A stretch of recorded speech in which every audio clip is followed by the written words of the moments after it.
When you see the Son, you see the Father. It was just like you, man. Wow. Count. 1, 2, 3, 4, 5. That's Right amazing, now? huh? 6, 7, 8, 9, 10. 1, 2, 3, 4, 5. 6, 7, 8, 9, 10. 1, 2, 3, 4, 5. 1, 2, 3, 4, 5, 6, 7, 8, 9, 10. 1, 2, 3, 4, 5, 6, 7, 8, 9, 10. Okay.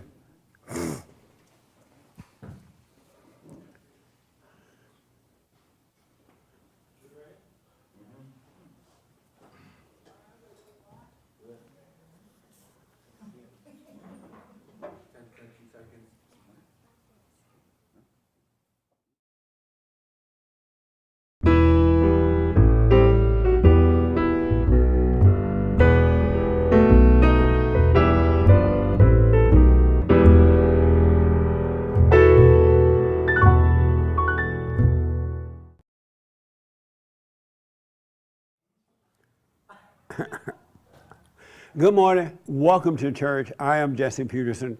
You can get involved by going to our chat line on the YouTube there, and Hake will take your questions and comments. So Hake is halfway back, not all the way back yet, but halfway. All right. And good morning, y'all. Morning. How's everybody? Good. Amazing.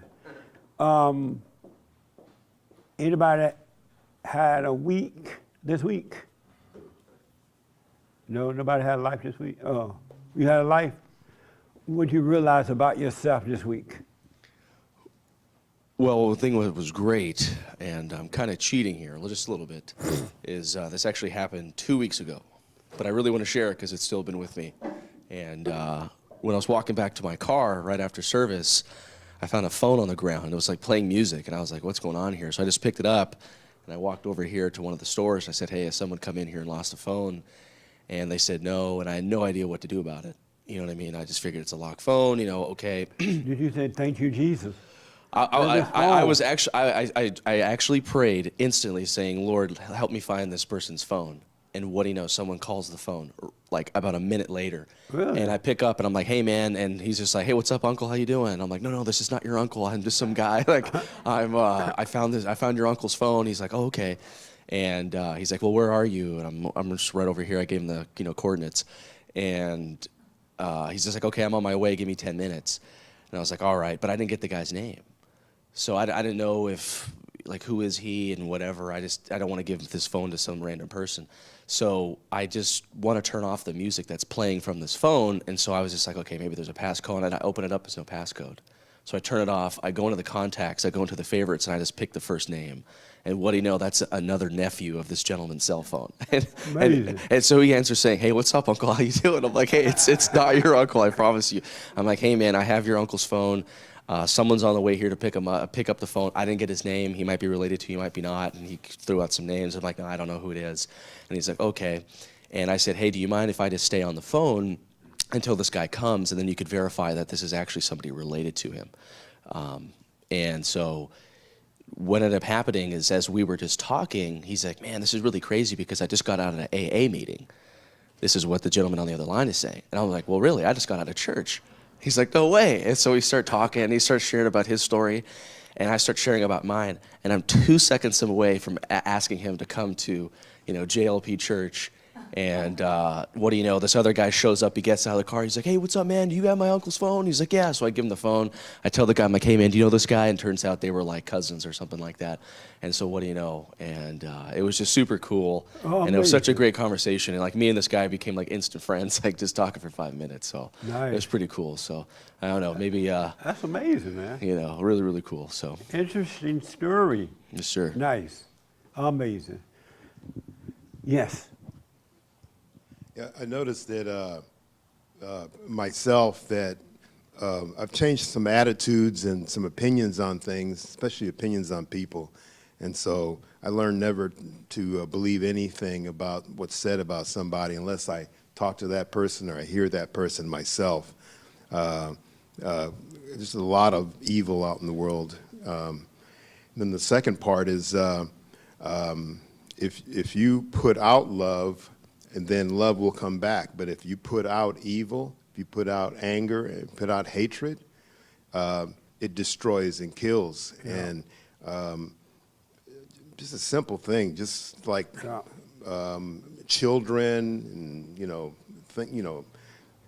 I was playing with some puppies the other day, and it was just a beautiful thing to see something so small and just fun with life. It was And beautiful playing with dogs.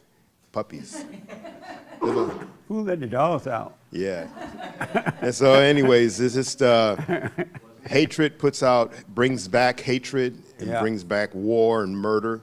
And so it's just more evident now, I've noticed. And so I want to be on the side that puts love out, that because Yeah. love makes more love and brings peace and all that kind of thing. Nice. So What's the difference between an intellectual mind and an intelligent mind? The intellectual mind thinks it's intelligent. It thinks that it is smarter than, it knows all the answers. It thinks it's got the answer to everything. And the intelligent mind understands that it doesn't know anything. Okay. What do you say to that? What's the difference between an intellectual mind and an intelligent mind? I would have to agree with what he said. What do you say? That basically the intellect believes in the information, but the intelligent mind knows to dismiss the information. Amazing. Right here, she want to respond to that. What's the difference between an intellectual mind and an intelligent mind? I was never good at quizzes. It's not a To me, quiz. the It's a intellectual fellowship. mind. Wait, hold on. I know. Yeah. It's not a quiz. To me, you said the intelligence and intellectual. The intellectual mind. Intellectual mind and an intelligent mind. Okay, the intellectual mind to me, they know they're book smart. The intelligent mind, and maybe can't put a bag in the trash can because they're book smart. I mean, but the simple things is difficult for them. The intelligent mind knows more than the intellectual mind. That's just my opinion. Okay. This young man want to respond.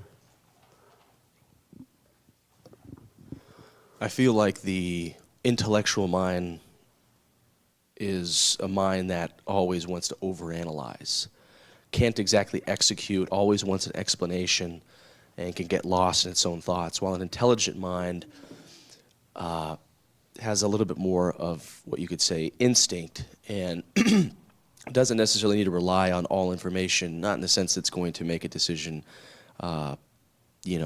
unintelligently, like based off of basically nothing. But I think an intelligent mind is going to also rely on experience, or an intellectual mind wouldn't. Okay. One last one. This young lady want to respond. What's the difference between an intellectual mind and an intelligent mind? To me, it feels like the intellectual mind is always kind of seeking more, wanting to learn more. There's like no stillness in an intellectual mind. And an intelligent mind kind of just, there is some stillness there, and there's more of just a knowing of things. Okay. Amazing.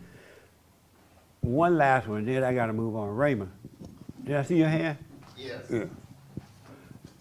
Intellectual mind and an intelligent mind. An intellectual mind believes it knows everything. An intelligent mind realizes it knows absolutely nothing. Amazing. And so you're all right, but I want to just add to it. What I notice is that an intellectual mind think it knows, as you said. It think it knows right from wrong, and it holds on to everything but the truth. Whereas an intelligent mindset rejects all, so it doesn't accept or reject anything. An intelligent mind does not accept or rejects anything.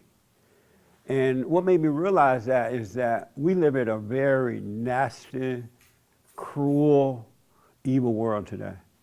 like I never seen before. I just never seen it be this way. And I know why it has gotten to this point, but it's interesting to be living amongst this at this time. Jesus, I remember I think I read, someone called Jesus good, and Jesus said, "Why do you call me good? No man is good." You remember reading that? That is in the Bible, right? Yeah, I thought I read that. He said, "Why do you call me good? No man is good." So now for all the Bible thumpers who think that Jesus is God, because if he was God and they called him good, he was right on, and he was giving them a bump fist, right? But he said, no man is good. God is good. Only God is good. And so he is so right about that. Human being hearts are wicked, pure evil. But what's so interesting about it, it looked like love. It sounds like love, it feels like love because of that emotional stuff, but it's not love, it's hate. It is pure hate. I was going into the supermarket the other day, and I mentioned this on the radio show, and there was a man and a woman arguing out there. They looked like bombs, like street people, but they were arguing, and they would call each other names, slut and whore and drug addict. They were going back and forward calling each other names. And each one of them felt better than the other. Like their stuff wasn't as bad as the other stuff, right? And I'm standing there looking at that, I'm thinking, that's amazing. They both got bad things going on, what you call bad things, and yet they're judging each other. And they knew about each other's stuff because they were calling each other names. And it was amazing to see it, but if you look at whole society, it's like that today. It's really like that. The human heart is wicked today. And nobody loves nobody. That's why we must be born again. The heart must change in order for us to love one another in the right way. Otherwise, it's just going to get worse. And I don't see where things are going to get any better soon. When I was growing up, and even in my 20s and early 30s, I used to think that only kids were mean to one another. You know how kids fight, right? At school, they are mean to each other. They call it bullying now. And I used to think that only kids were like that. I thought adults were different because I didn't know adults. I ran into some mean adults along the way of life, but I didn't know adults can be as mean as they are. They're worse than the children on the playground. They are mean to, in relationships, marriages, husband and wife, it's a mess. It's a real mess. And I often wonder, why do people get married? And you ask them, why did you get married? And they say, well, I thought that was the thing to do. How you get married because you think that's the thing to do?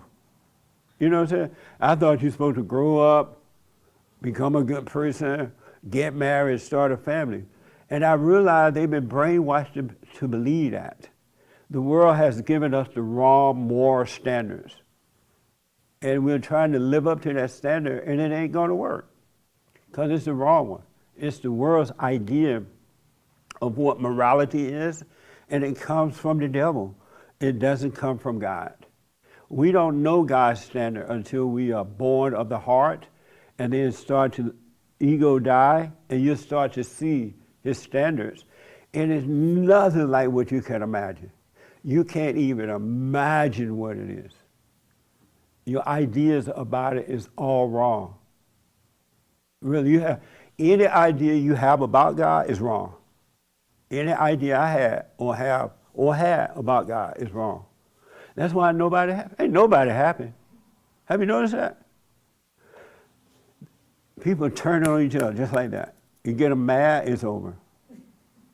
It's just over. They argue with one another. The people that were arguing in the market there, or on the lot there at the market, they are no different than the married couple or the rich couple that live in Beverly Hills or wherever they live, or the famous couple or the Christian couple. They're all the same. There's no different. That's why families don't get along. And everybody hurts somebody. There's nobody on earth, unless they've been truly born again, that doesn't hurt somebody. Have y'all ever hurt anyone? Yeah. Have you ever argued with anyone? Well, you hurt them. Isn't that amazing? But you call it, oh, they did that to me, I'm doing it to them. You call it protecting yourself when you're really hurting yourself and them. But this world is nasty today. It's really, really nasty. There's no love. Everything is so fake. I counsel, one of the reasons I realize this each day is that I counsel a lot now. And in the counseling, it's hard to believe what couples do to each other and what family members are doing to each other and what friends are doing to each other. And they call it love. Everybody's trying to get something from someone. You can't get what you're looking for from a human being. It's not in the human being, it's in you. Really, it only come from God. Everybody have fear and jealousy and doubt, envy and strife, and they're praising the Lord. Praise the Lord. And God ain't got nothing to do with it. It's a real, real mess. Isn't that amazing? From now on, do what you want. I'm just warning you. And this is all around the world. It's not just black or white or male or female or rich or poor or skinny or fat. It's human nature is evil, right? I don't know where y'all been taught wrong. I have too, from the world. Don't listen to the world. You got to overcome the world. Otherwise, you're not going to make it. You're not going to make it because the world getting nastier. And they're teaching that. They're teaching you to be angry, and you believe anger is good, and that somehow or another you need anger to protect you. You're protected with perfect love, not with anger. You're not protected with anger. You're the enemy if you have anger. From now on, never, ever, ever, ever, ever tell anyone your personal business, your vices.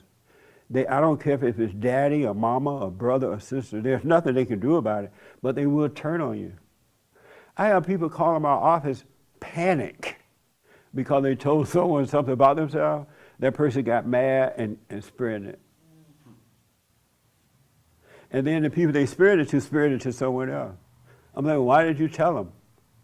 I thought I was supposed to. I needed someone to talk to. No. In the good old days, they taught you not to do it. Don't put your business in the streets. Remember the good old days? They used to say that. But now y'all been taught to do that, and you do it. Can't nobody help you. Only God can help you, and you got to be all in to get that help. You got to completely let go. You have to let yourself be embarrassed. You have to let yourself be made a fool of. You have to let that happen. And you know why you need to let that happen? So what? Kill the ego. Kill the ego. That you are protected is not you. The shame you feel, the embarrassment, the anger, the want to run and hide, that's not you. You're protecting the devil, thinking that is you. God said that in order to live, you got to die. You're not going to live until you die. And that means you got to let the not you completely die. And the way you let it die is by allowing the world to attack you and wish them well. And then you let it die. But as long as you protect that ego, you ain't going to make it.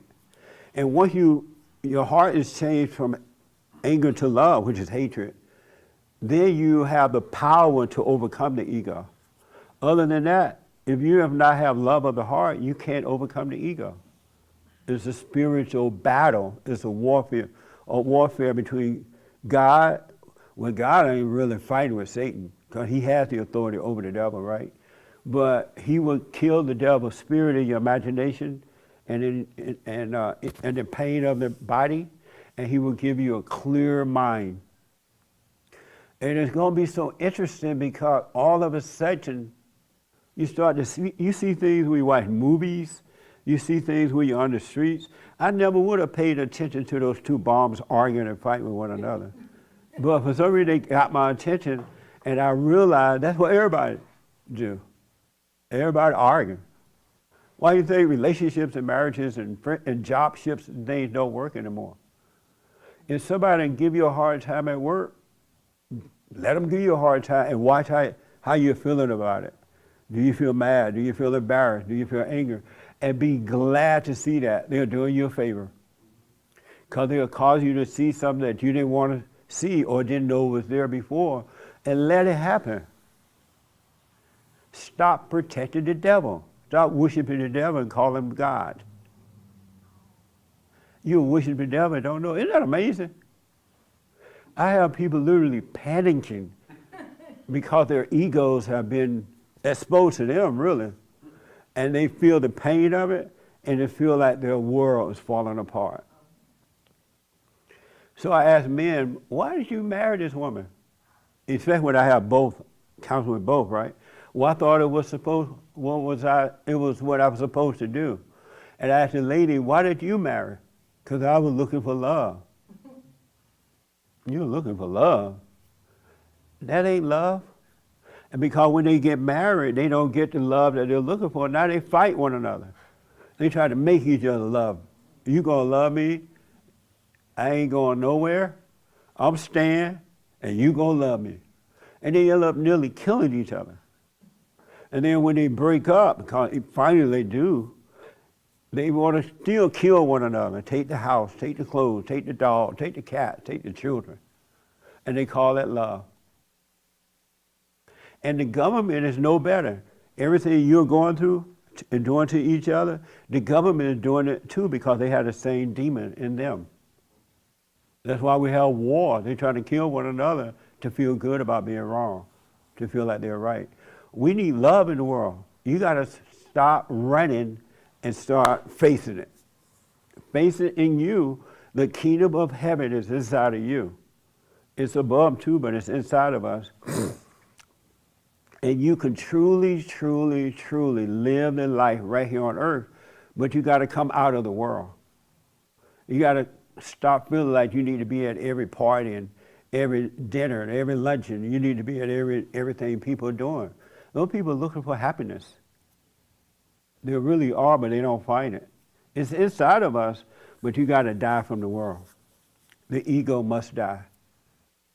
And it is the hardest thing to do only because you think that you are your ego. When you're going through that pain and Satan is screaming at you, because the more you realize you need to die, meaning that the spirit, the devil, the louder the devil is going to scream at you. He doesn't want to lose you. He wants to get you ticked. He wants you yelling. He wants you running from it instead of facing it. He doesn't want you to see it. But if you want to live, it got to die. It's crazy. And this is coming from all sides. It's not just coming from the non-Christian. It's coming from the Christians, the Jews, and everybody. Every human being treated each other that way until they are of love. And when you are truly of love, you will not hurt one another. It would be impossible. It would be impossible. Any questions about that? Yes, ma'am. It's just that it's funny that you say couples married because they thought they had to. Yeah. Not too long ago, my grandson asked me when I was his age, what I wanted to be when I grew up. And I thought about it because I didn't have that answer. You'd think he would have it right away. And I said, I don't know. All I could think of was I wanted to be a mom. And he said, that's all you wanted to be? And I said, yeah. Well, you didn't want to be any particular thing? No. Because I knew that's what I was raised around. Yeah. And my mom has kids go to school, and didn't have any, inspiration to be anything but that. Get married and have kids. Amazing. And you got married? To this day, I got married, but my husband's passed. But to this day, I couldn't tell you why. I mean, I can't even tell you why we broke up. There's not even, I mean, because back when I was married, if they said something wrong, you kicked them out, you moved on, you know, kind of thing. And it was, it's unfortunate because I couldn't tell you why. Why you guys broke why up? I got divorced. Amazing, huh? Yeah, just, it is amazing. Yeah. Sad. I didn't know it was this bad. Yeah, it was with bad. married couples. And then I did the whole kid hate your dad thing, you know. Yeah. And just everything you say I mean, down to the wire, it happened. It's almost like a cycle. Mom gets the kids against the dad, you know, doesn't come around, kids Yep. don't know the dad, you know, and unfortunately at the point that they did want to know, he'd passed on. But everything the way you said is like to the book. Amazing. I saw this movie where this couple broke up and the father died. The mother ended up in the old folks' home with cancer. And so they had one son, and the son became a stalker, and he would kill women. And so what he did, he got a job with the phone company, alarm company. I guess they have these cameras now where you can see into people's home from wherever they're. Don't they have those kind of cameras? You had to be crazy then. Who would give somebody permission to sit up in somewhere else and look at you moving about in your home? Isn't that crazy? But when you have anger, you do crazy things. You really, really do, because you're living in the intellectual mind instead of the intelligent mind. And so this guy got the job at the camera company, and he would see inside of these people's homes. Wow. And so he was able to kill 2 to 3 women because he knew everything in their home. He knew how to turn the alarm off. He knew when they was in their home, and he hated women. And so he met this one woman, and because he moved to a different state, and he would work with the camera company, and he noticed her in her home. So he went to this old people home and told his mother, "Mama, I met another woman." And she's a really nice lady. I really like her. And she said, "Oh, poor woman, stay away from her," because she knew he was going to kill her. And then she was blaming the father for it. She said, "I should have left your father a long time ago. Your father did this to you, made you that way." And when she was saying it, he got mad at her. He said, "Shut up." Call her name. and he was like, "Shut up." He said, "No, what is he left you, your mouth?" And she like, "Why you hate me so much?" And then he like, "Oh, I don't hate you." But he hated her, right? He hated his mother. And he hated the mother because the mother had turned him away from the father and pretended to be the good one, which he really was the one that was the bad one too. And he hated her for that. And as a result, he went out killing women. Isn't that amazing? But don't let these people hook up the alarm in your home. Doesn't common sense say, "No, I don't want anyone watching me in the house"? Because people are angry, they're crazy. That makes sense? Y'all know anybody that done that? I wouldn't do that. You know somebody like that? Outside. No, having it in the home. Yes, sir. Yeah, there's actually an ADT employee who was spying on a ton of women that when he was setting up the alarms, and you could totally look this up, he would add his email to the alarm so he could view everything remotely as well when these people are thinking that, "Oh, it's only me, it's only me." And yeah, he ended up, obviously getting fired, getting charged, and the whole shebang. Allegedly, or that happened? No, it happened. If you let somebody put cameras in your home and they can look at you, deserve to be spied on. Really. Because you're asking for it. You're saying, "I'm a freak, put the cameras in my house so you can watch me." That's what you're saying. That doesn't even make sense though. Some things, you know, like even in my politics, some things didn't make sense. Something, but nowadays all the wrong stuff makes sense to the wrong people, to angry people, to the angry people. The cell phones have the cameras on both sides. What? Cell phones have cameras on both sides of them. What do that mean? Well, there's a camera that faces your face, and then there's a camera that faces away from you, so they can see both sides of you. That's why I don't carry a cell phone, and I put a piece of tape over the camera. What a mess. So, I mean, if it... When I become president, I'm getting rid of all this mess. I'm going to bring back the plantation, the mule, and the landline. There you go. And the landline. Landline would be nice. Do you understand that you got to return to love? You got to die before you can live? Anybody going through that right now? You're dealing with the ego death? You're dealing with it? What is it like for you? It's like seeing everything you've done wrong, what kind of a person you truly are. Yep. Yes, and the time will come and somehow it wouldn't really matter at all. Yeah, absolutely. Ain't nobody no good. In the depths of you, you're pure evil to the core, and you can't face it because you want to think of yourself as being good. Jesus said, no man is good. Don't call me good. I'm not good. No man is good. But in that fallen state, you want to call yourself good. And that's why you never want that ego to be exposed, because you think you're good and you're not. Trust no human being with anger. Not one. That's your enemy. That's your enemy outside, and that's your enemy on the inside of you. Anger is pure evil. And the ego is evil to the core. And I understand now, and I don't even understand the whole of it yet, but I'm understanding why we must die in order to live. You're not going to make it in this world. There's not one person you can trust. But when you overcome the ego thing, you don't need to trust anyone.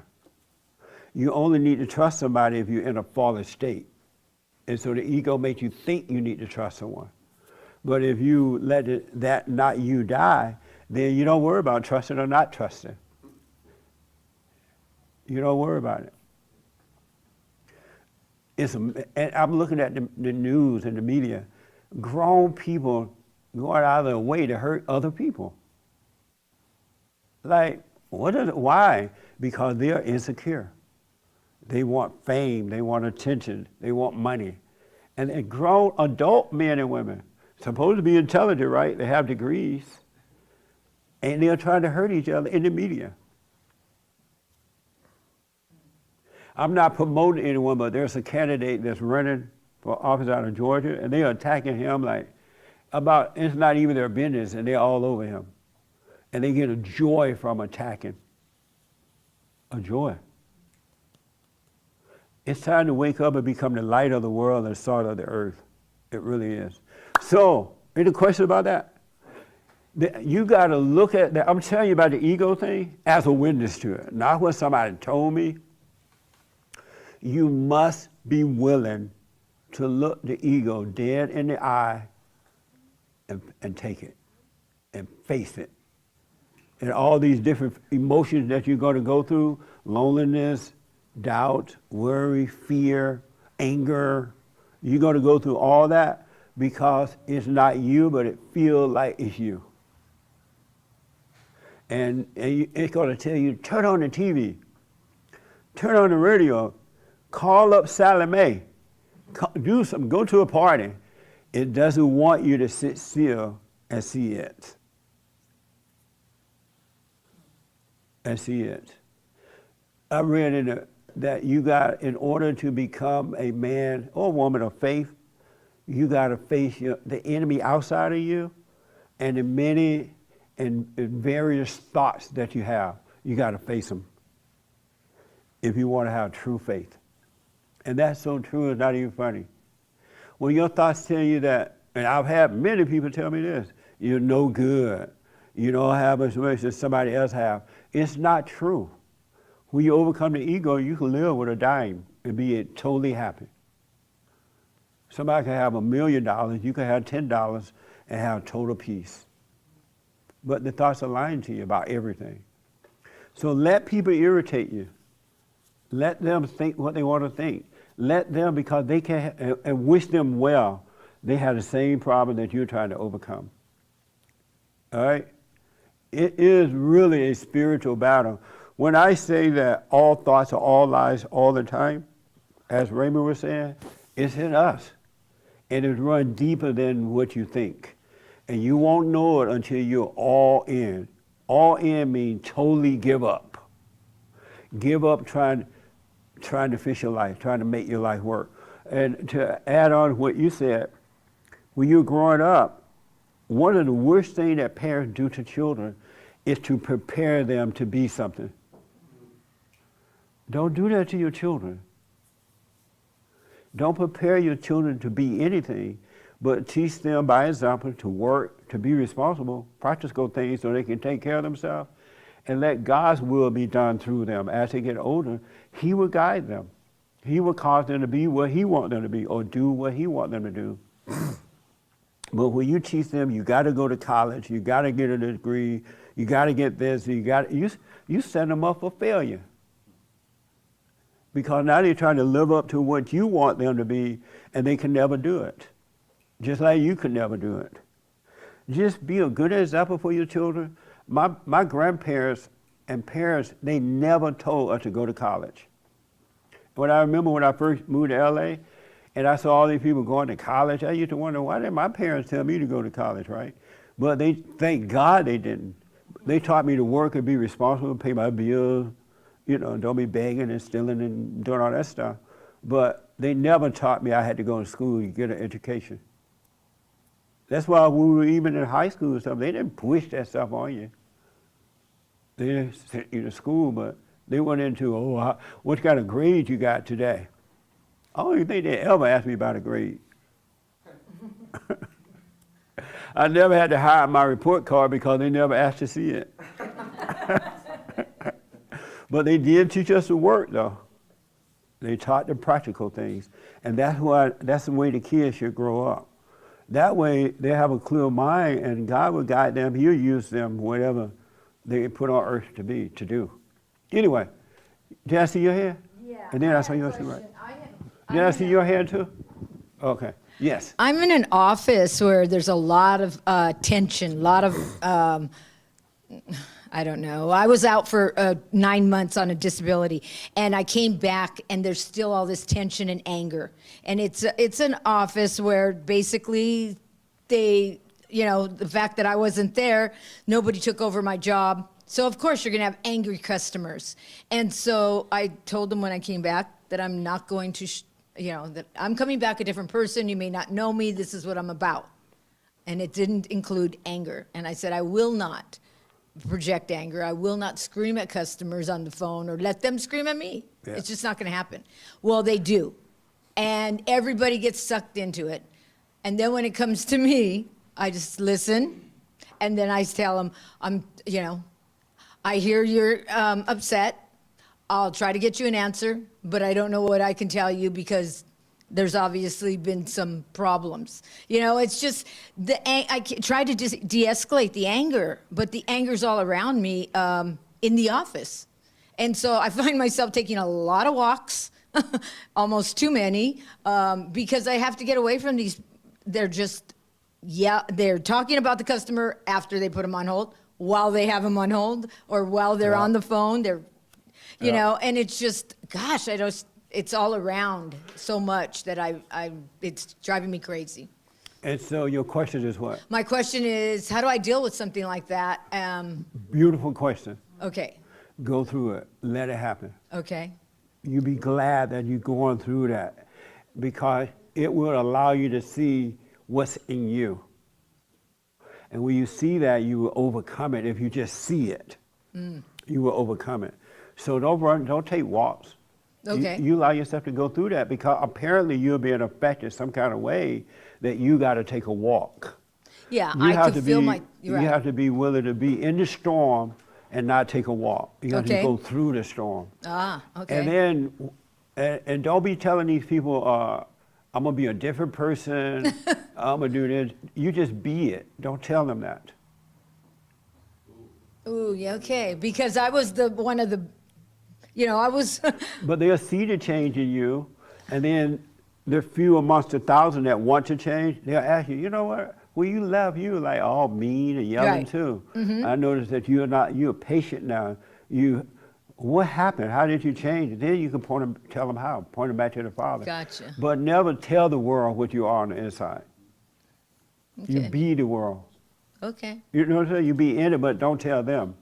Don't tell them. They're working for the devil. yeah, Christ was the light of the world. So he didn't have to brag about all that. He didn't have to say what he was going to do or not going to do because the devil's setting you up. That's the devil that's telling you, oh, tell him, you know okay. now, you're walking on water. Yeah. You're this and that, right? He's setting you up to make you have to go take walks. Because okay. now you're thinking you're better, you think you got it, you think this, and when the challenge comes, you're not ready to face it. You have to let things happen, Okay. and they'll see the light in the midst of the darkness. Because there's always one or two who are trying to find their way out too, but they have not seen the light in anyone else. and they'll throw me a hardball, boy. Yes. I mean, really strong. Satan is And the like- people that were quiet and nice, they're not. Right. I see them differently, and they probably see me differently. But still, I see the turmoil, and it just gets. If I don't react, then it gets stronger. Yeah. And it's like, And be oh. glad for that, because if you don't react to the evil getting stronger, then you're made strong within by God. So that's why the ego must die, because we got to live in the world. We got to go to work. We got to. Right. You But know, I have deal my with- boss telling me when he has a major problem with a big company he works with, I want you to take care of this. I want you to go to the top of the top and tell them it's not acceptable and let them know who you are. Yeah. And before I would fight for what I believed, and now it's not that I don't fight for it. I'll fight if it makes sense. I not fight, but I will state my point. I usually do it in an email and bullet point things, but I won't sit on the phone and just go up a ladder and scream my way up there like I used to. Right. And to my boss, why didn't you? And I am, but in a different way. Yeah. And sometimes it's not okay with him. He wants to hear me screaming, and it's not okay with me. I'm between a rock and a hard spot there. But you're not if you don't have any ideas or any plan. It just, again, don't don't talk about who you are or who you're not, right? Just be it. And then when your boss say, hey, go and talk to the top dog, be glad for the opportunity, but see how you're feeling about having to go and face the top dog. Do you feel afraid? Do you feel excited? Do you feel this? Just watch it and be glad to be going into it so the ego can die. I gotcha. Yeah, be glad for those opportunities so that you could overcome the world. Okay. That makes sense? Mm-hmm. And then when you're going there to talk to the big guy, except for whatever the deal, you're going there to deal with the sales deal, whatever it is, right? You're going there for that, but don't have no plan like, I'm going there and I'm going to be tough. Yeah. And I'm going to speak up. And I'm going to get what I want. You tremble. You shake in your boots if that's what the ego is doing, and just deal with it. And if the top man is yelling and carrying on, you just look at him yelling and carrying on. Wow, that's interesting. But don't judge him. Don't think you're better or less. Just be. It'll blow your mind. You Yeah, it gotta is. start facing this stuff. And be in competition with no one. Be in competition with no one. Be jealous of no one. And don't be of envy and strife and revengeful, because all that is ego. Yeah. It's really not you Right. at all, right? And so relax at work and just take on what comes. And don't say what you will or will not do. Yeah. And I'm telling you, the real you would, the old you, the not you, would disappear, and you would know the real you. But it must die. Yeah. It's not enough to just forgive. I used to think that all you had to do was forgive, right? When God took the anger away from me, I thought, oh, that's it, right? But the ego has to die. And the power of God destroys the ego. It's not our power, but his power. Because it's truly spiritual. So you gotta let that old mean person at work be mean. Let that old mean boss be mean. And Satan tell you, oh, you gotta go to work, that old mean boss again. or this old nasty person gonna be yelling at you. And this old woman I can't handle gonna be there. And he'll try to prepare you to deal with it, don't do it. We'll be glad to face it, meaning that you're not gonna run from it. But don't judge it either. Have no opinion. All right. And notice yourself being afraid or the temptation to be angry or whatever comes, just watch it. And it's the seeing it that changes everything. The power of the light will change it. You know what I mean? Okay. We It is really don't have to amazing. do anything. But we gotta learn to be still in all things. Anything that can get you angry is what you need to be facing. You don't need to be running from it. And you don't need to be blaming the other person, right? You need to be facing it. It's you with the problem. They have their problem too, though. They're going through the same thing. But when you get mad, it's your problem. It's not theirs. It's not the person who makes you mad. It's not the person who makes you feel good. Because people can make you feel good and bad, right? They love you one moment, they hate you the next moment. But it's not their fault, it's yours. Because if you overcome the ego, you wouldn't need that. I saw this first, and then I come to you, all right? Yes. You actually answered my question just with responding. Oh, I did? Yeah. Oh, okay. Right here. I hope this is helping a little bit, right? Yeah.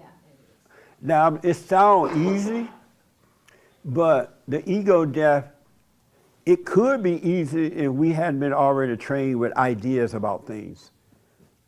We've been taught brainwashed. Everybody on earth been brainwashed.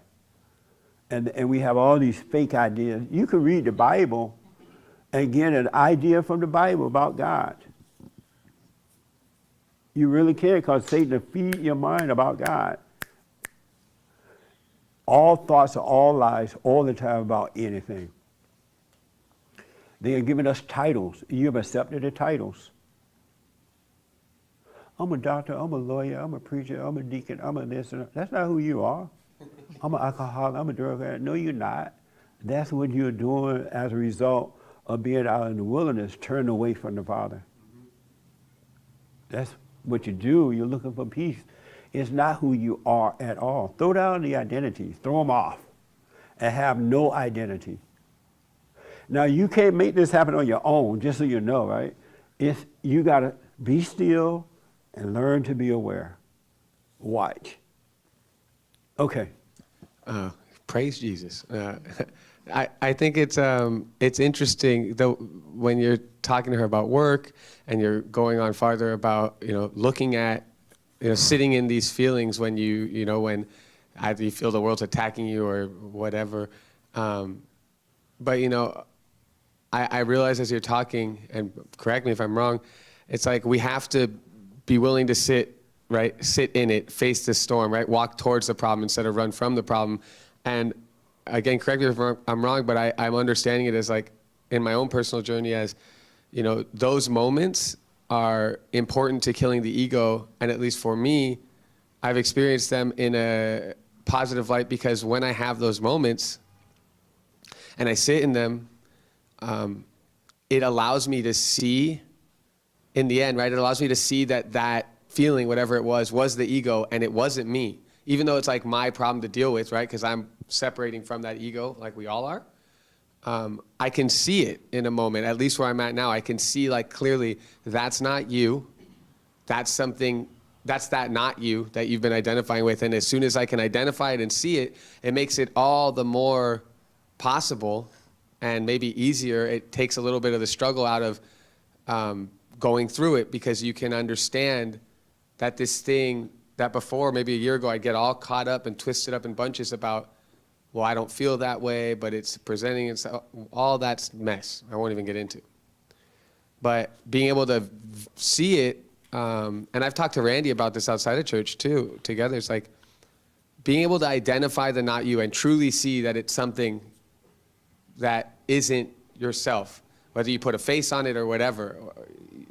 It helps a lot so that in those moments, it's not, well, I got to be like Jesus. I better get up and leave right now because I want to be holy. I want to be perfect all the time. Like when you're going through the ego death, seeing that ego as the not you, truly seeing it as not really who we are, right?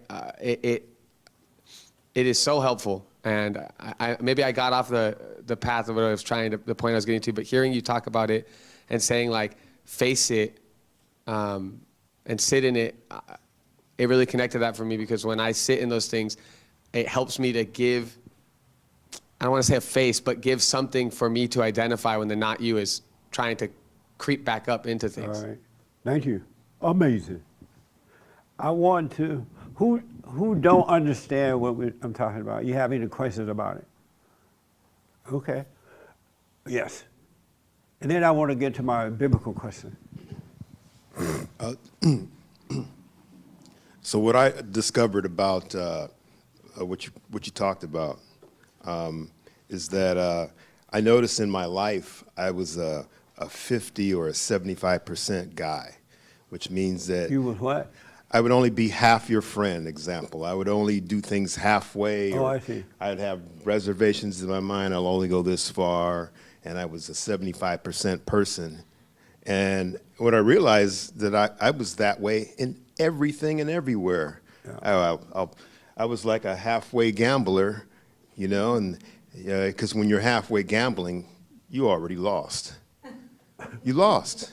You have to be all in, all the chips on 33, and risk it, because that's where the reward is. A halfway person is a nobody. Yeah. And so when I became all in, I'm your friend 100%, the do or die. I'm gonna work on what I work, my work 100%. I'm gonna love what I do. I'm gonna be on the side of love. I'm not gonna be on the side of having anger or resentment. And even that, I discovered that if I have a little bit of anger, like my next door neighbor, I had anger. You still running from your neighbor? Yeah. So I mean, you're not all in there. Alex taught me that lesson, you know, that you can't have any kind of anger or resentment towards anybody, because even in secret, when I kept it a secret, it still affected me. And so I had to deal with the things on the outside, and I have to deal with my enemy right there. I have to deal with them. If not, this is going to affect something over here. So that's what I discovered about myself. Nice. Be all in, 100%. One thing I noticed about real love, you cannot hate. It's impossible to hate. Matter of fact, it doesn't even occur to you to hate when you're going through things, because the real you really are not going. You're not going through anything. It's just not you that's going through it that feel like it's you. And it's impossible. When he said love your enemy, you will love your enemy because you will see and know that they can't help it. You will see, you will just, it's almost that weird, but not weird, it's nice. It's beautiful to see that. Ain't nobody no good. You don't know one good person on earth. Not one. Isn't that amazing? Isn't it like, think about that. And you've been wandering around here thinking you knew good people, and you don't. Isn't that like mind-blowing when you think about it? Daddy ain't no good. Mama ain't no good. Grandma ain't no good. Your friends ain't no good. Your wife ain't no good. The husband ain't no good. The ones that are attacking each other ain't no good. It's hell on earth. But you can live heaven on earth. That's what's so amazing about it. And you don't have to go around bragging about it or telling anyone. You would just be it.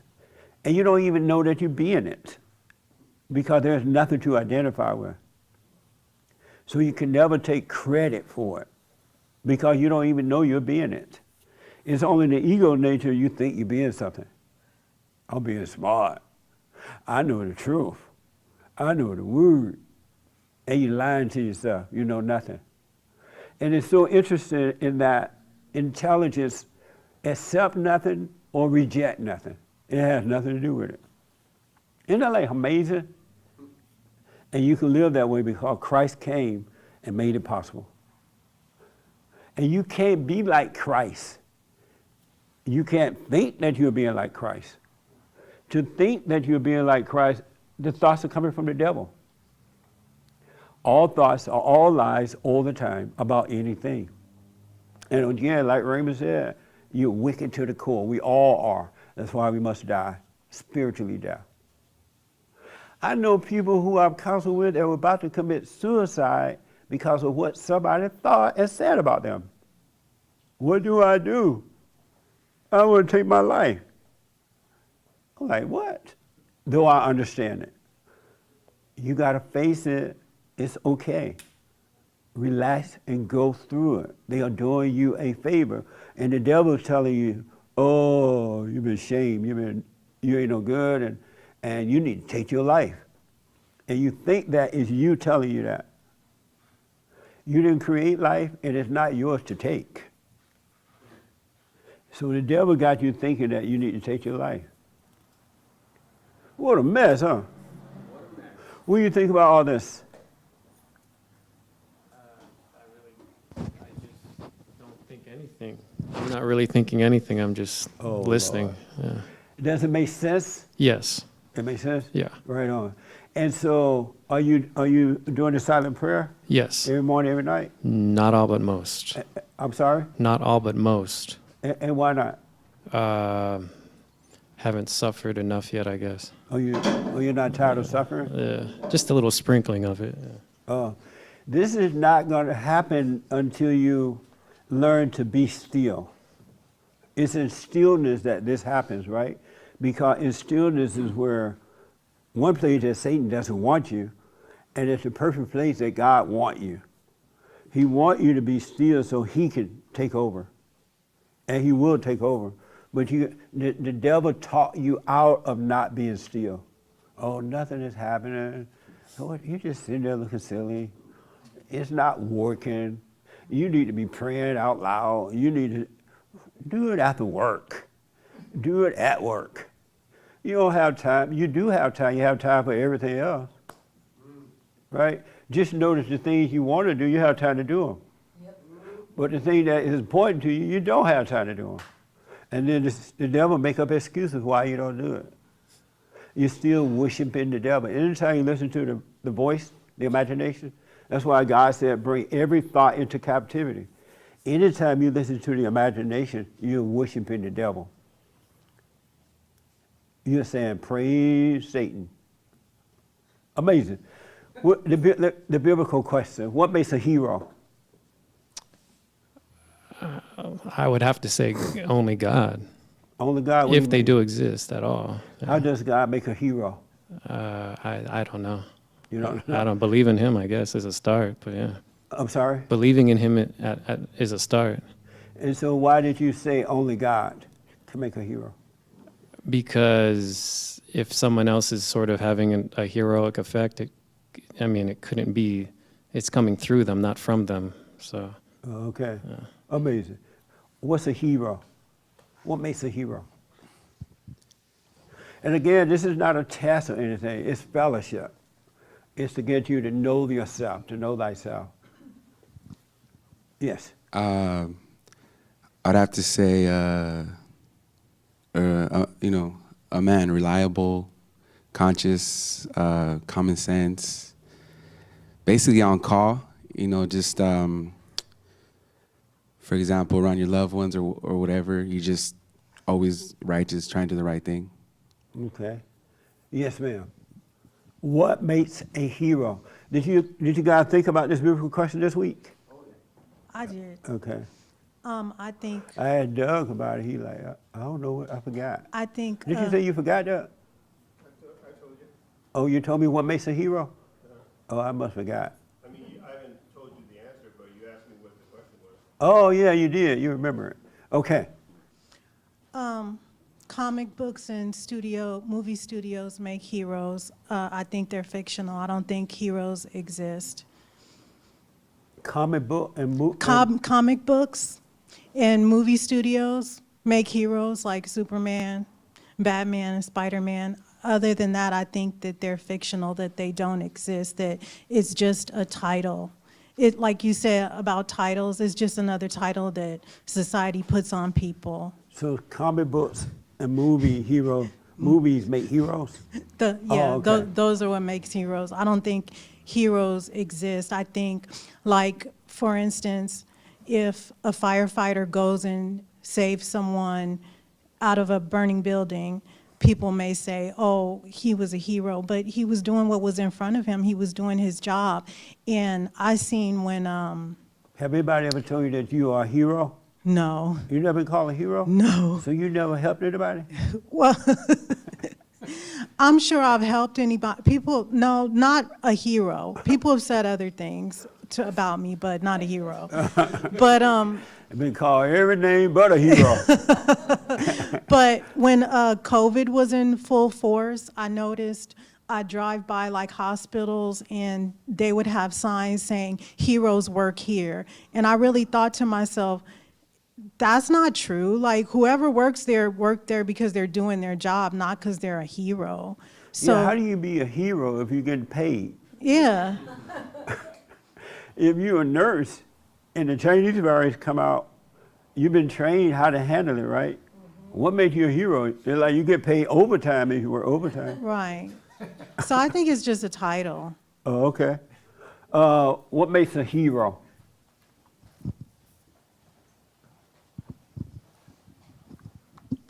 The ego makes a hero. The ego? What do you mean by that? Like,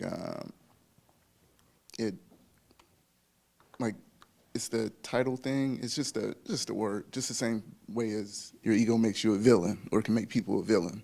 So it's, let's see, trying to figure out how to put it, but it's just the perception of someone. You just made that person. Is a fireman a hero when they stand down at the bottom of the fire and somebody throws a child out the window? No, that's and their you catch job. the child? That's not a hero? No. Have you ever thought that was a hero? Recently, I've said it in joking that, hero, there's some people that, like the comic book thing, that don't wear capes are heroes, but that's just joking. But before, was younger, yeah, I would think people would be heroic by doing this or doing that. How can you be a hero if you're a farmer and you're getting paid to stand there and let them throw the child out the window, you catch it? Right. It's not like you're not going to get a check at the end of the week. You're going to get it regardless. It is. And if you don't get your check at the end of that week, you want to throw that child back in the fire. I risked my life for that child. And where's my check? A hero would never complain. Amazing. Yeah. Nice. What makes a hero? I don't really know, but the definition is courage and doing something of noble regard. But I don't really know if there are actual heroes. Have you been called hero before? No. And have you called anyone a hero? No. You never called anyone a hero? No, I never liked the term, I guess, growing up. I never saw anyone as a hero. How about the nurse that saving the COVID people, China patients? No, I don't think that's a hero either. And they make videos of the nurses dancing. Look at these heroes. But that's just inflating the ego to make them feel better about what they're doing. I think a lot of people choose certain career paths as well so that they can be seen as so great. Look at me, look what I did. In the good old days, you didn't call nurses and firemen hero. No. It was just a job. Superman's a hero, I guess. Yeah, Superman was hero. Yeah. He's a superhero. Now Superman is weak. So they can't even call him a hero anymore. But anyway, okay. Cool. Yes.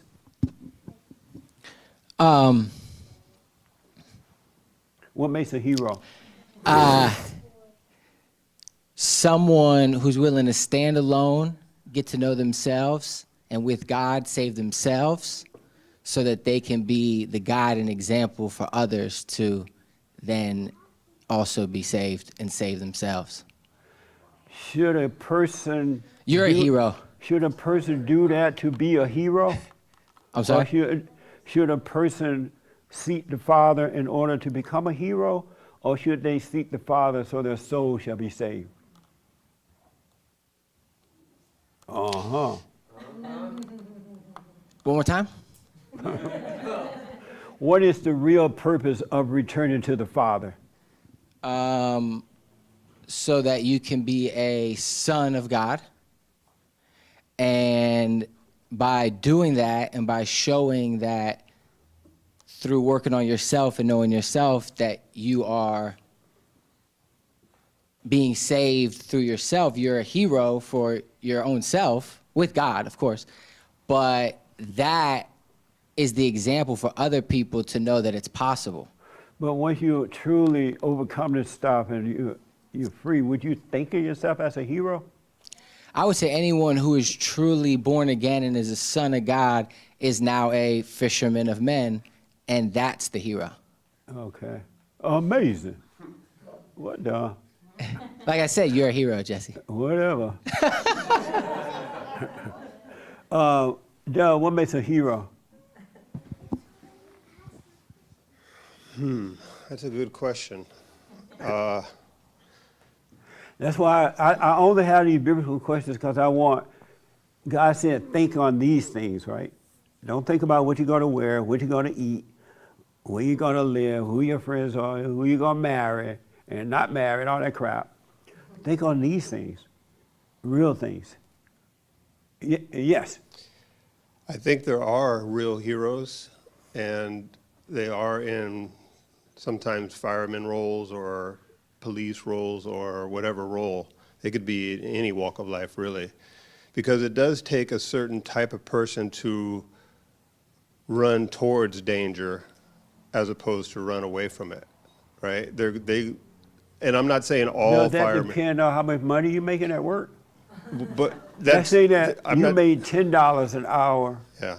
and I made $5 an hour. Who gonna run toward the fire quicker? No, those You be firemen. like, go Jesse, go get it. You go, you make the $10. No, I'm playing.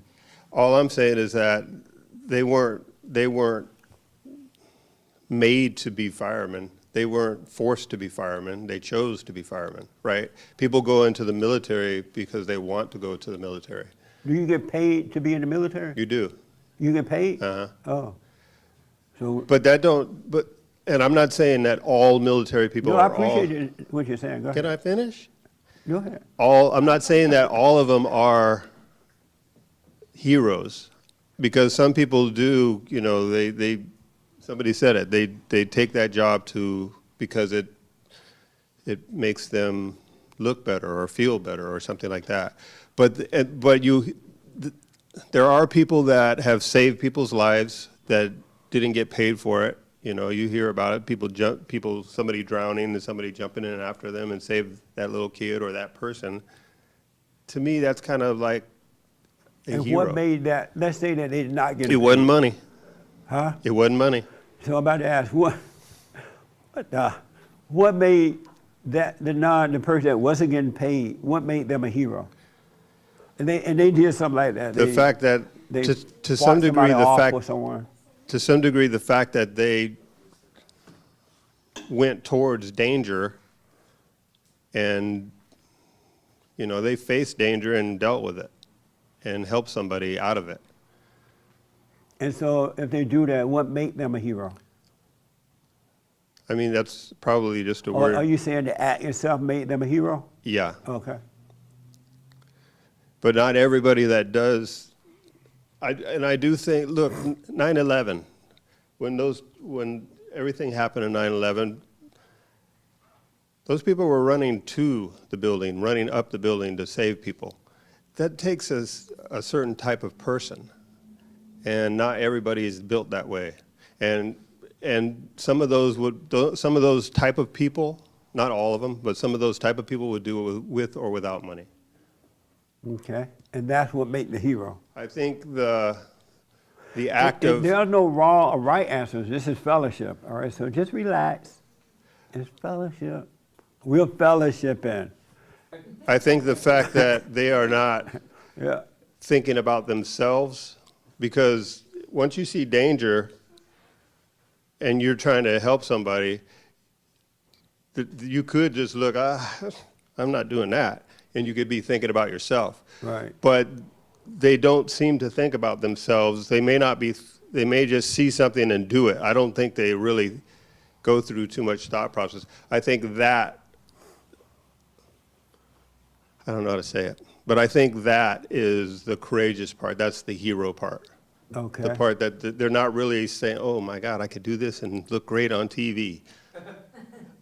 I think that part is the hero. Okay. Oh, amazing. This young lady want to respond to it in the black sweater. What makes a hero? Me? So many things I've been thinking of as I'm listening to the discussion. First thing I thought of was a hero is somebody that sacrifices. That so usually there's a humility to that. And then there's been a lot of conversation about running towards the trouble instead of away from it. And I remember when I was in a Bible study learning about that and how that's, as a follower of Christ, we're told to fear not. So we don't run from situations. And even you direct us to not run from our anger and just to rest in it. So all of that kind of has that element of hero where you're just, there's no fear of it. There's no fear of destruction. So then therefore, we're here to be of service and to help other people. Okay. Amazing. Yes, ma'am. You want to answer the question, what makes a hero? Okay. What makes a hero? They sacrifice themselves. To sacrifice yourself? Nice. That's amazing. Thank you. I appreciate it. How old are you? 6. Nice. Amazing. Yes, sir.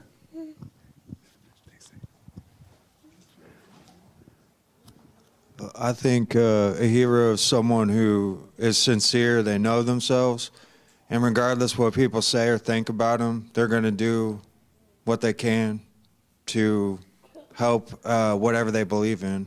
Okay. Amazing. Yes, sir. So just as the 6-year-old said, because I've thought about, what is a hero? A hero would never call themselves a hero. A hero would be somebody that risks their life for somebody else. A hero is somebody like Christ. There is no greater love than a man to give his life for somebody else. And a lot of times heroes die. Those are true heroes. They've sacrificed themselves, just as the little girl said, sacrificed their own life to save somebody else. Like what Doug said about when they had the attack in New York, and the firemen went in there and risked their lives. To risk your life, to Was sacrifice. that an example? Exactly, to help someone or somebody in the Army. Audie Murphy, he was the old hero, World War II. And his name is Audie Murphy. Where is he now? Where's Audie now? I don't know. Oh, you dead? Did somebody say you dead? Oh. And so it's Nobody guessing? What the? It's a noticeable thing. But anyway, go ahead. He's alive, and you can tell. He is alive? No, when he was alive, afterwards, he lived.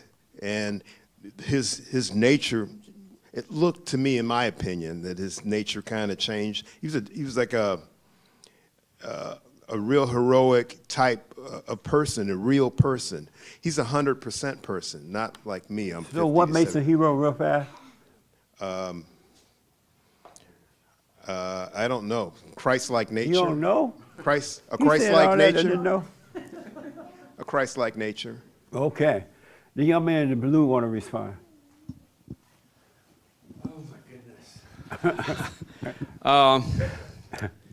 Well, I'm going to give an example of a hero that I was shocked. Long story short. Okay, I what makes a believe hero? Ukraine President Zelensky is a hero, and I'm shocked that I'm saying this, but But what makes a hero? he's got courage. Not who is a hero. What makes a hero? He got courage. To beg for money? What's that? You mean like when he's going around the country begging for money? No, this is like Well, he's kidding. standing up to Putin. It's amazing. I mean, like he's unique. All the leaders in the world are crap, and then this guy Zelensky shows up and shows true courage. I'm going. I haven't seen a leader in the last 30 years that has the cojones.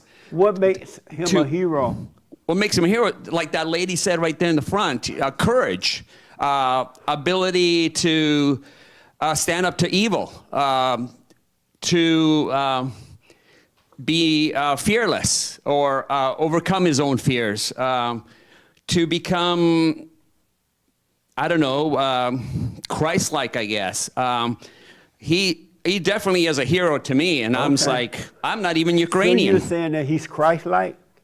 He's an exceptional individual. Did you say he was Christ-like? Yes. Would Christ cause that many deaths? No, he hasn't caused any death. It's Putin. No, there was a question. Would Christ, sorry, Would Christ cause that many people to die in his own country?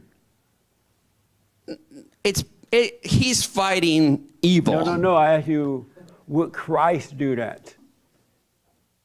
Would Christ cause that many deaths in his own land? Leadership.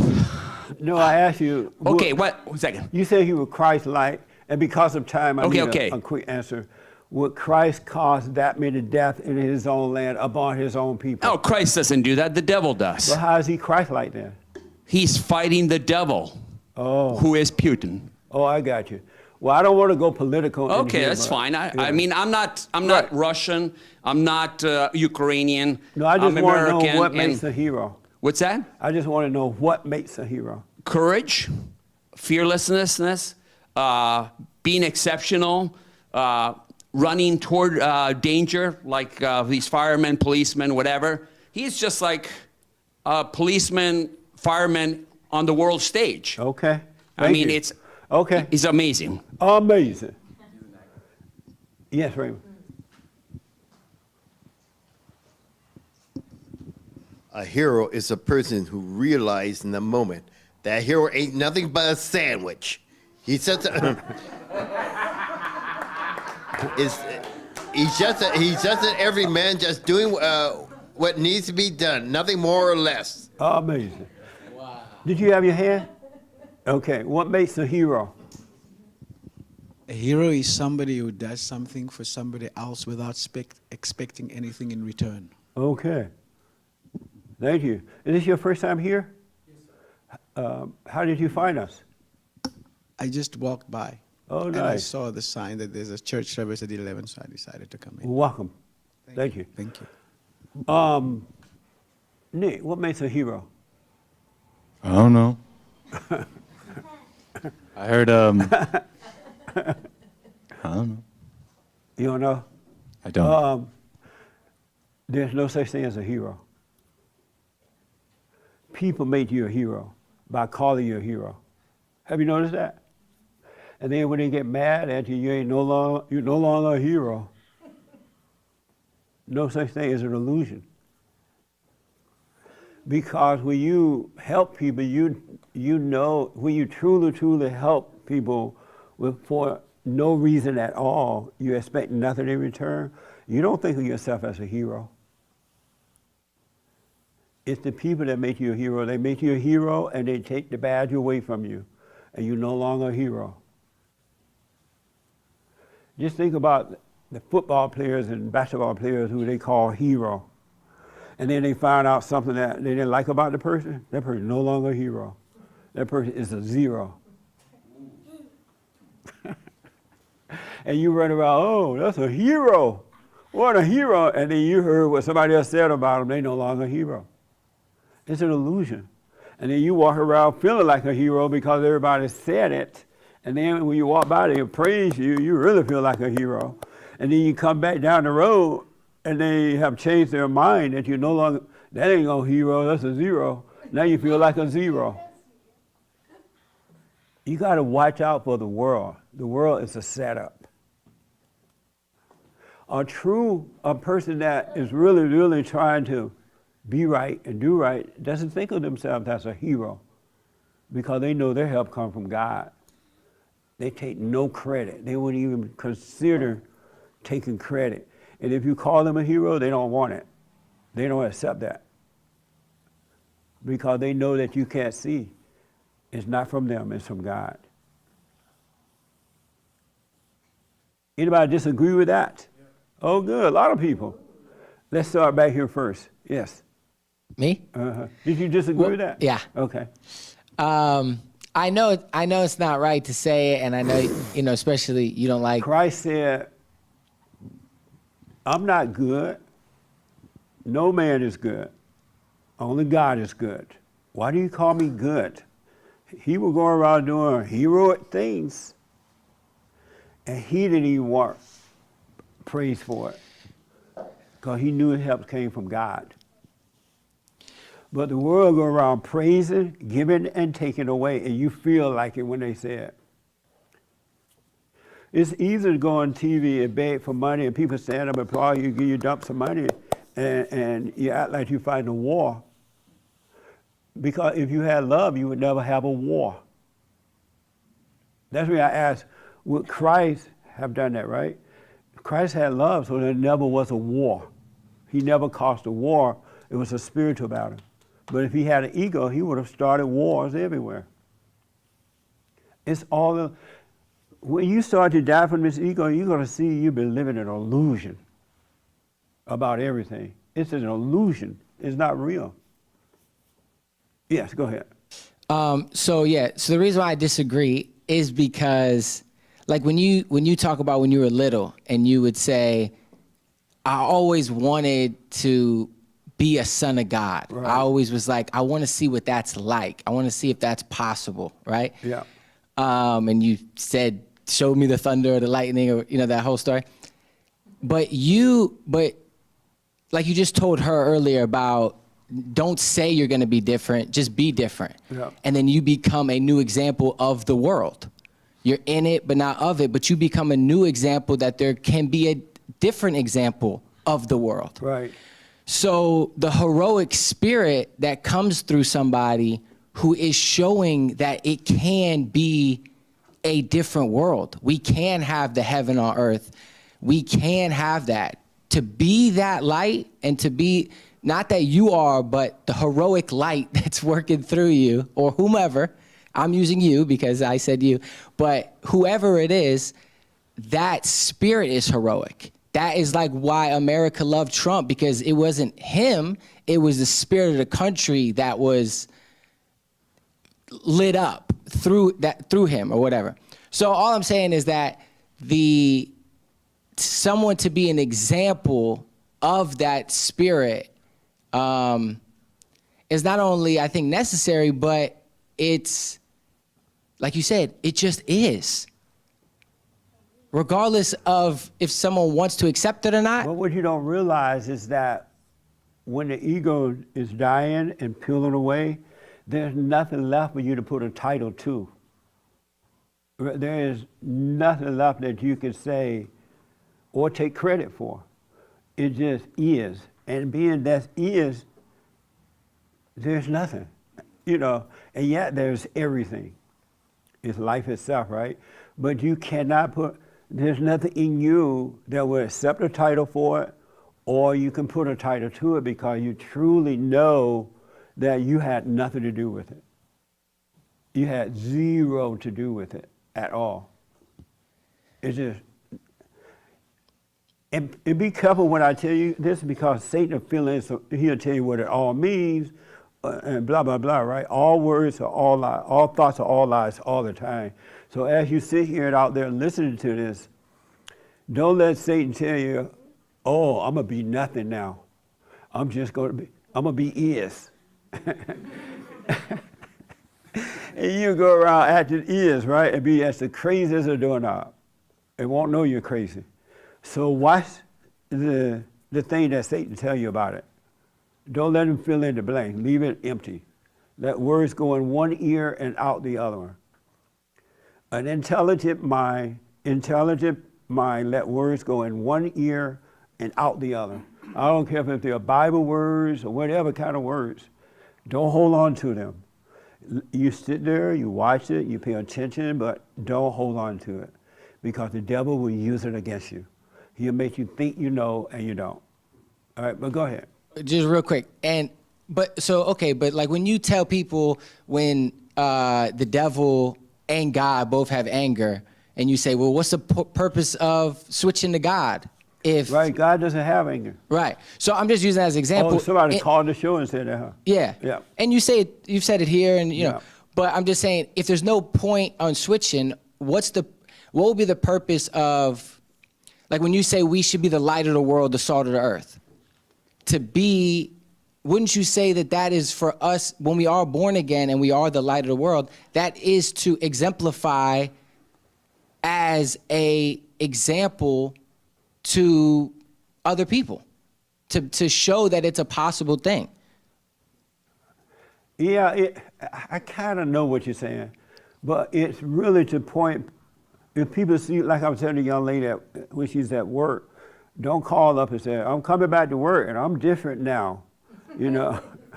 I'm not going to be angry, I'm not going to be yelling at the customers, I'm not going to do this, don't do that. Just live your life, and those that seek it would see something in you, because people knows that they notice everything, right? And they'll say, oh, there's something different about you. I remember when you left, it was hard to hang out with you. You were so nice, but I knew you were mean. But they'll see something different, then she'll be able to just point them. But if she tells them that she's that way, then it's all ego. And the devil's gonna put her through it. And whoever she tells that to is gonna put her through it, because they're gonna test her to see if she's really that way, because they're evil, right? There's no, true life has no meaning. It just is. It just is. It's neither up or down. It's neither happy or sad. It's neither angry or, it just is. And it really, really is. It's the kingdom of heaven on earth inside of you, and you're one with the kingdom. And you know in that kingdom it has nothing to do with you. You'll know it without knowing that you know, but you just know. You shall know God. You will know him. And knowing him is better than faith. Because to know God is amazing. So, but I understand what you're trying to say. I do understand it. All right? Thank you. Okay. I got to end, but I'll get to it in a minute here.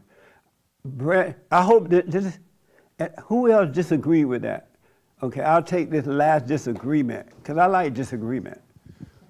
Well, I think a hero is someone that knows themselves, so they don't have to be good, they can be bad. And if they know what they believe in and they do things to help their cause out, I think that's what makes a hero.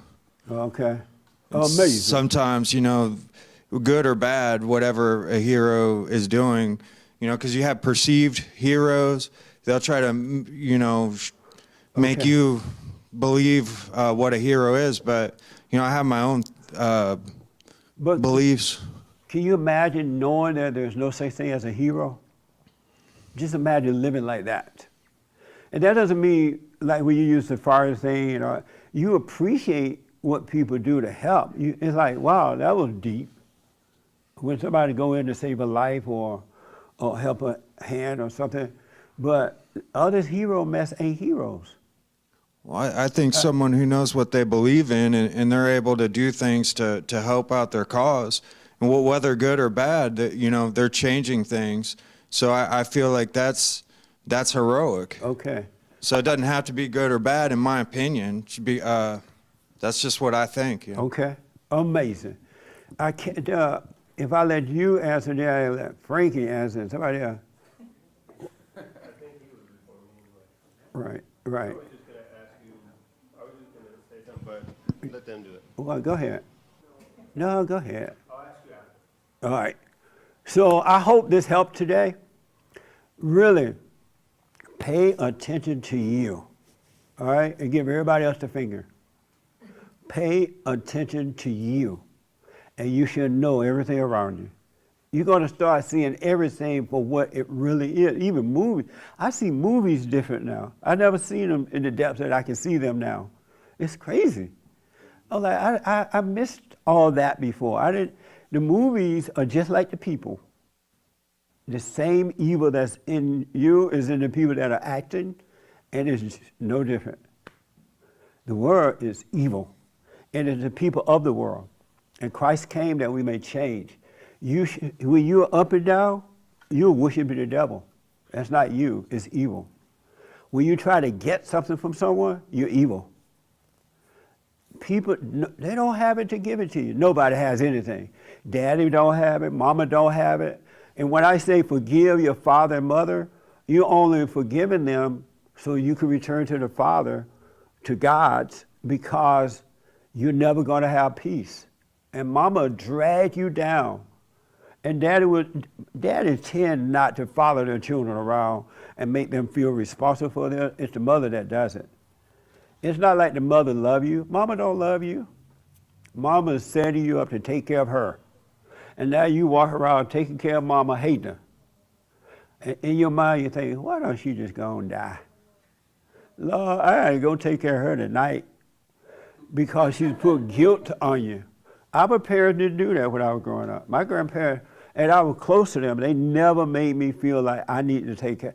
As a matter of fact, they didn't want you to take care of them. When my grandmother got old, her kids wanted her to move and stay with them, and she was like, no. She was living in that house by herself down in Alabama. And they finally convinced her, okay, come up to Indiana and we'll let you stay at they built these big apartment buildings for senior citizens, and each senior citizen will have their own apartment inside the building. That's the only way that she agreed to come.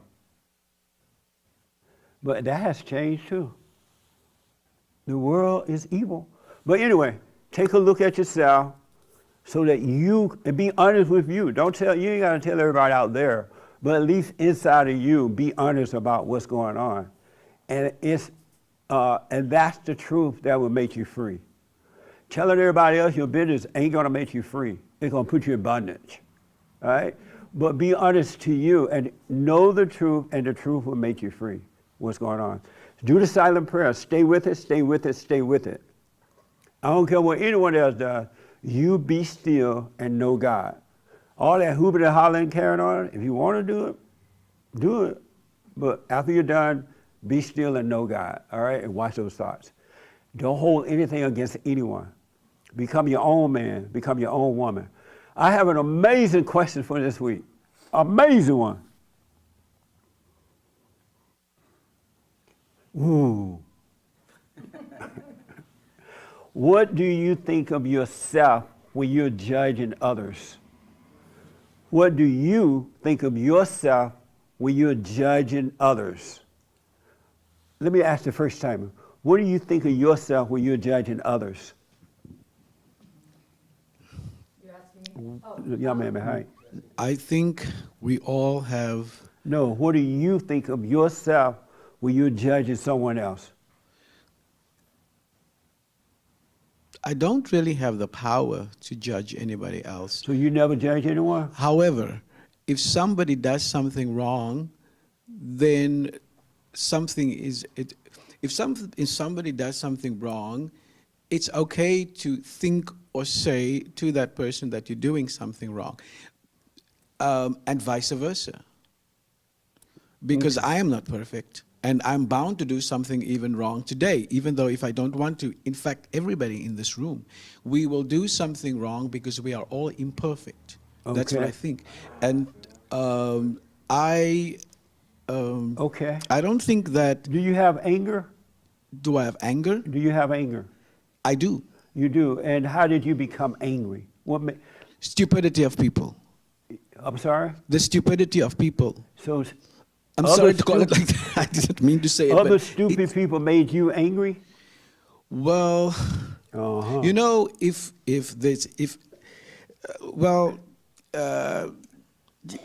you know, people, as you say, are evil, and they are going to do things to you, sometimes on purpose, and that makes you angry. Sometimes it makes me angry. I do not love to be angry. I do not like to be angry.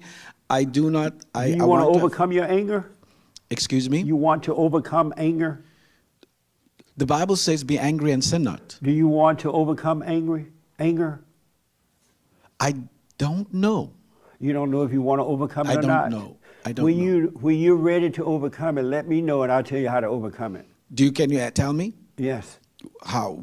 Can you answer it? Forgive please? your mother. Forgive my mother? Yeah. You became like your mother when she imposed her will on you. And you forgive her. She couldn't help it. You know how you can't help yourself? And you get mad at stupid people? Yeah.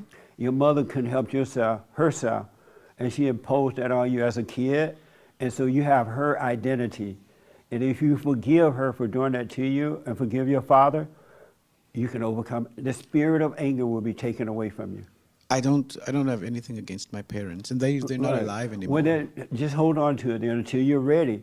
But when you're ready to see that you do resent them, go and forgive them. But don't do it until you see it for yourself, all right?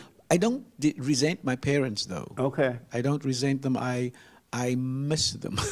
You miss them? I miss them. Oh. Yeah. How old are you? I'll be turning 50 on Wednesday. 50? Yeah, 50. And you still miss your parents? Well, my mother was taken away by death, of course, when I was 10 years old. She was taken away? Yeah, she died Oh. when I was 10. Oh, amazing. So you miss her? Yes, I do, but I don't often think about her because she wasn't in my life that very long. Where's your daddy? My dad passed away too about 8 years ago. Amazing. Yep. You don't look 50. I don't look 50? Black don't crack. Amazing. Thank you. I want to encourage you to do this. I have a little silent prayer I want you to do. Because of time, we're out of time. But I want you to do that. You give it a try where you could be still, let God take over. And he'll show you what's really going on inside of you. All right? And we're here every Sunday morning, so feel free to come. All right? Doug, you wanted to answer that? What do you think of what do you think of yourself when you're judging others? When I'm judging others, I think I'm way better. Amazing. Is this your first time here? Yes. What do you think of yourself when you're judging other people? I don't intend to judge other people. I'm sorry? I don't intend to judge other people. But when you are doing it, what are you thinking about yourself? I don't have an answer for that. So you just judge them without thinking, well, I'm better, or I'm this, or I'm that? No. Do you think you just like them or worse? No, I don't make a judgment. So you don't make any judgment on yourself, you just judge somebody else? I don't judge other people. You don't judge other people? No. You have never done that? Well, I've known the Lord for Speak up for me. decades. So what now? I've known the Lord for decades, so I don't have some of the tendencies you're talking about. Have you ever judged before you knew the Lord? I don't know. I was a teenager then. Oh, so you knew the Lord since you found the Lord when you were a teenager? Yes. And you have not judged anyone since you were a teenager? I don't think that way. You don't live that way? I don't think that way. You don't think about judging people? Right. That's amazing. Since you were a teenager? Right. Amazing. Is this your first time here? Yes. Oh, what's your name? Your first name? What did he ask? Your first name? Maureen, Maureen. How did you hear about us? my niece. Oh, your niece brought you? Right on. Well, welcome. Any questions about anything? No. No. Well, make sure you come back. We're here every Sunday, all right? And Thursday nights, the third Thursday night for ladies only, and first Thursday night for men only, all right? Well, thank you for coming, Marie. I appreciate it. So we're totally out of time. Thanks for your tithing offering. Get on that straight and narrow. Now, it's not going to be easy, only because you have identified with the wrong stuff, all right? If you had never done that, it'd be easy. It would be easy. But don't give up. No matter how hard it gets, no matter if the world turns against you, be willing to stand alone. God is with you. You just don't know it yet, but he's with you. Thank you all for tuning in. I appreciate it. Thank you all for coming. Amazing.